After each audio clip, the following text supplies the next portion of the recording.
Welcome students. Today we are going to start a new topic, permanent tissues of chapter 6, anatomy of flowering plants. So in this chapter we are studying about anatomy of angiosperms, and you can see that we have already covered meristematic tissues. Now we are going to start permanent tissues. So as the name indicates, permanent means the tissues which have already lost the capacity of division, means they do not divide. Fine. So let's start doing their features. What are the important features of meristematic tissues? Let's start one by one. So you can see I have written some of the important points here. First point is the cells of these tissues, they are derived from meristematic tissues and normally they do not divide. Means you must know that meristematic tissues are the tissues which have capacity to divide. They can divide fastly and they are present at the different locations in the plant body. But these permanent tissues, they are derived from meristematic tissues.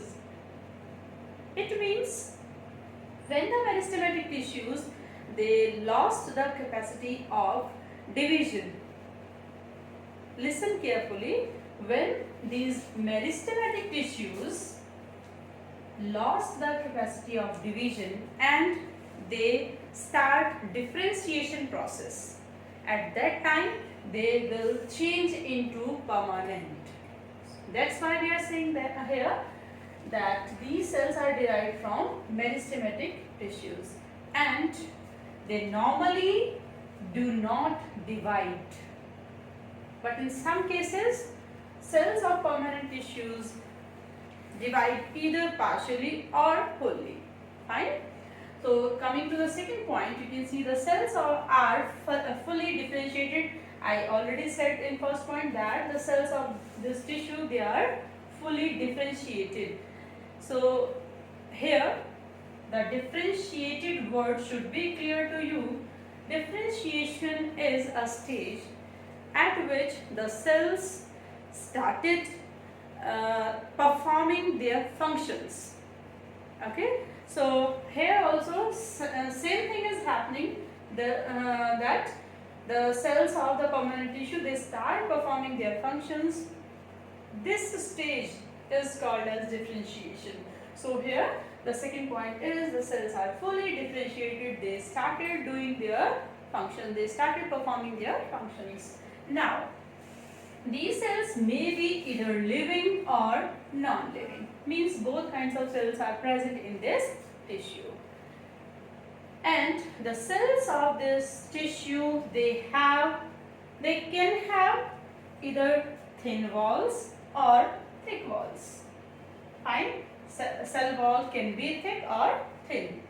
So here in the second point, I have merged three different points. So you should look here carefully that the cells are fully differentiated.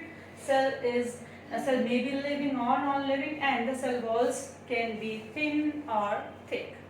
Here, coming to the third point, that as these tissues are permanent, as there is very less capacity of division, so the metabolic activities in these tissue are very slow, or they are occurring at a very slow rate.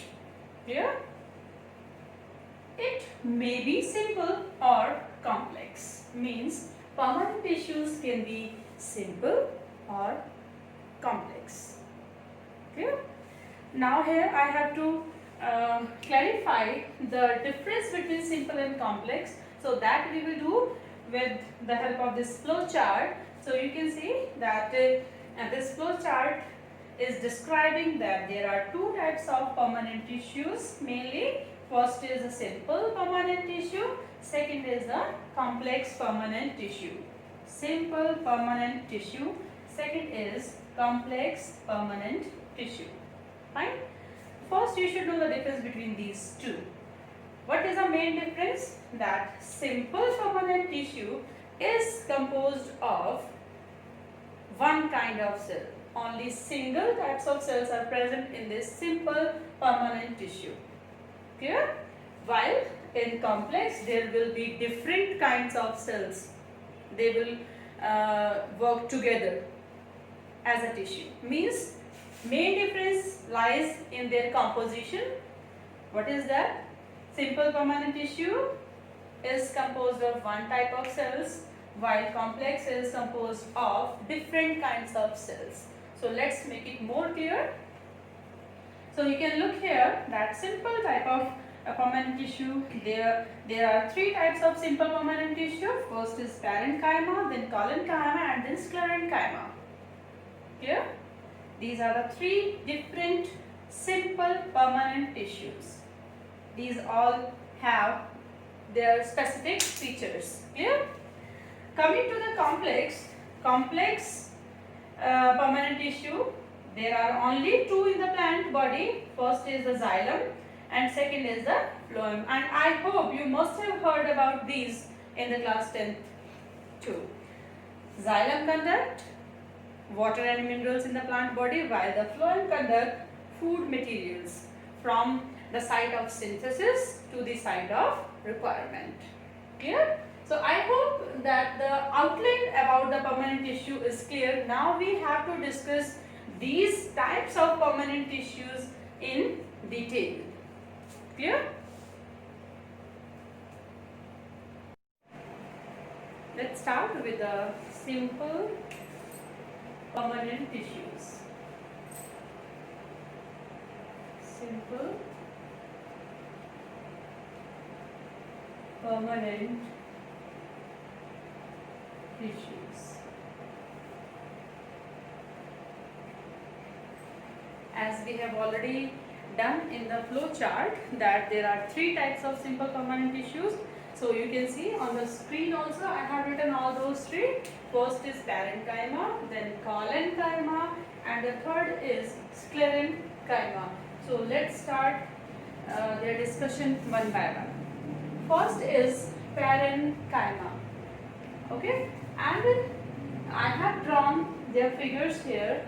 Let's do it with the parenchyma first, and you can see from this figure of parenchyma that the cells of parenchymatous tissues, they are, first feature is isodiametric. You can see from the figure that the cells are isodiametric.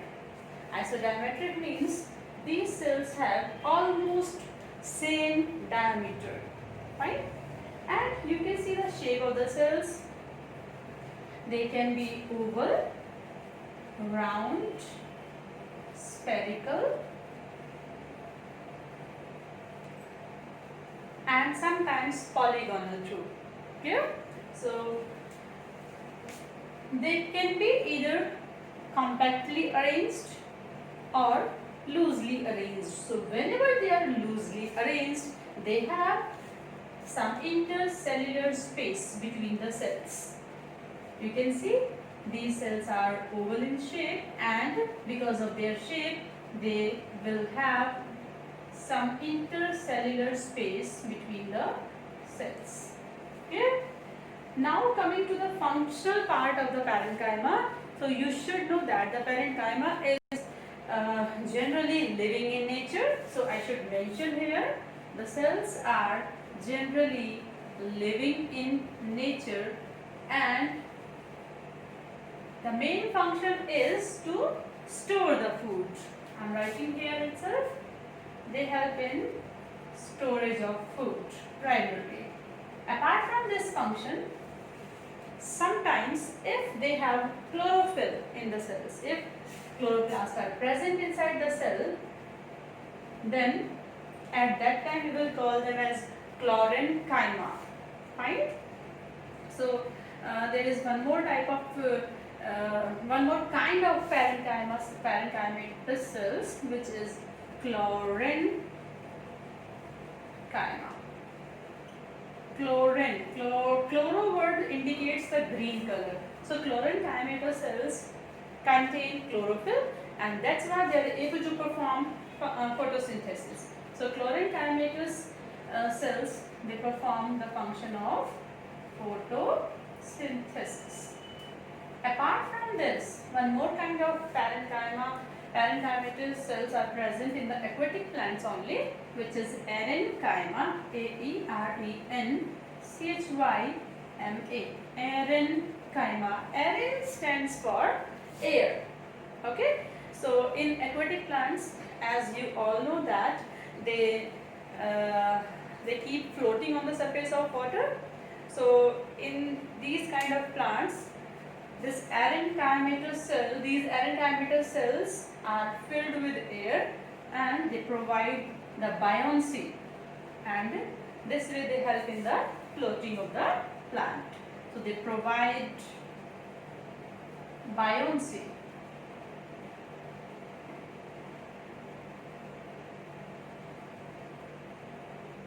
They provide buoyancy to the aquatic plants.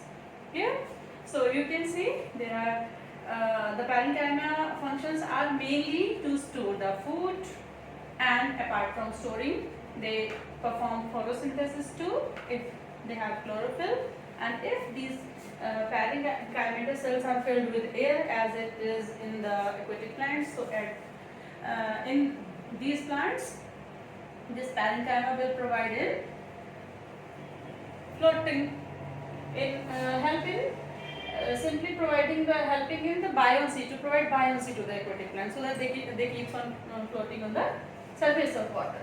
So this is all about parenchyma. Clear? Now coming to the second, collenchyma. So as you can see that the figure of collenchyma, the shape can be polygonal, hexagonal, or sometimes oval also. And as you can see in this figure, the cells of cells of collenchymator cells, they are the cell walls are thick. Cell walls are thick at the corners. So I have mentioned here thickened corner. Okay. So the cell wall of collenchymator cells are thick at the corners only. And you can see, like, if this is a single cell, so this corner will be thick. Okay, you can see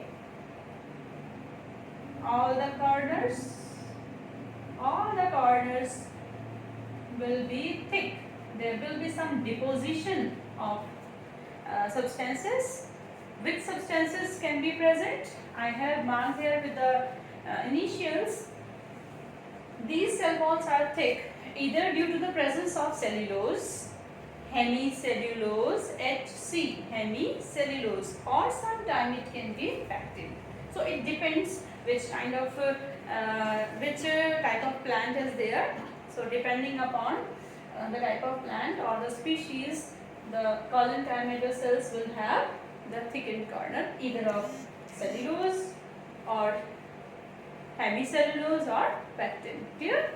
So apart from this function, you can see that these collenchymator cells are present below the epidermis in dicot plants.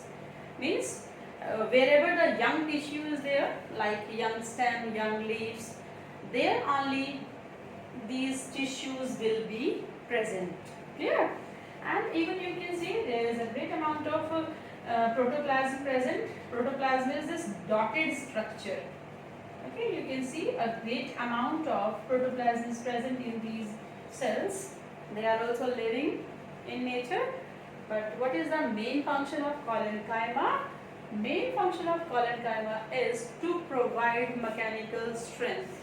So I'll give you one example, that during thunderstorm or during heavy wind, you must have seen the young stem, they keep turning here and there, and leaves also flutter. So which tissues are mainly responsible for so much flexibility? The tissue is collenchymatous tissues.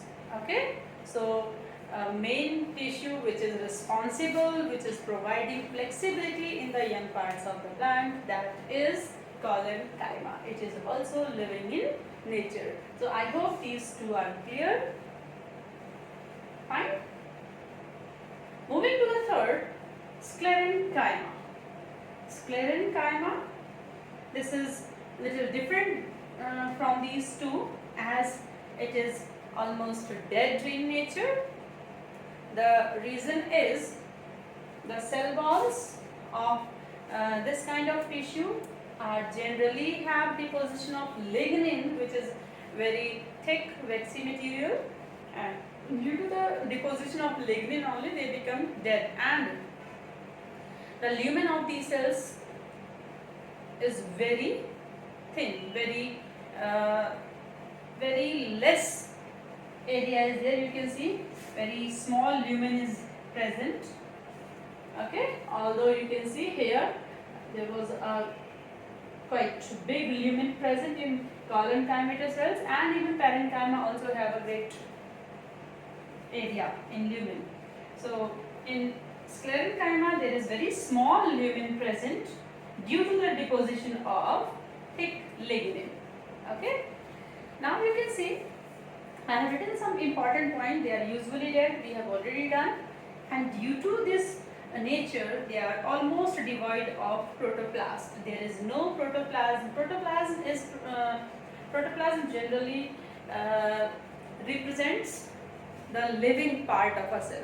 So if we are saying that the cells are dead in nature, it means there will be almost the protoplasm will be absent. So these cells lack protoplasm. Yeah. Now sclerite. So you can see where these sclerites are present. These sclerites are either present in the fruit walls of nuts like almond, cashew, walnut, okay, or the pulp of guava. You must have seen the pulp of guava. That is quite thick and it is fibrous too. So what is the composition of pulp of guava? You should reply for that there is sclerenchymatous tissues present. Okay, and pear, sapota, you must have felt the texture of these fruit, guava, pear and sapota. It's little grainy too. So the texture of these fruit, the pulp of these fruit is due to sclerites. Fine. And you must have seen the outer seed coats. Seed coats of almond you must have seen, that is little brownish in color, and all is due to the presence of sclerites. Clear? So what these sclerites are performing here? What is the role of sclerites? Sclerites are simply protective in nature and they are providing mechanical strength. Clear? And even you must have seen a very good example of coconut. The husk of coconut, the outer cover of the coconut, which is quite hairy, and if you will beat that hairy structure, you will see some deposition will shut down, that is lignin. Okay, so in the husk of coconut also there is sclerite present and you can easily see the deposition of lignin. So now you can see overall from this screen that in the parenchymatous cells the cell walls are very thin, and in collenchyma cell walls are thick due to the thick coating around at the corners, and in sclerenchymatous cells the cell walls are highly thick due to lignin. And what is this C represents here? This we forgot to discuss here, that parenchymatous cells have the cell walls which are made up of cellulose. Clear? So I hope you will better understand about the simple permanent tissue from this video. Thank you.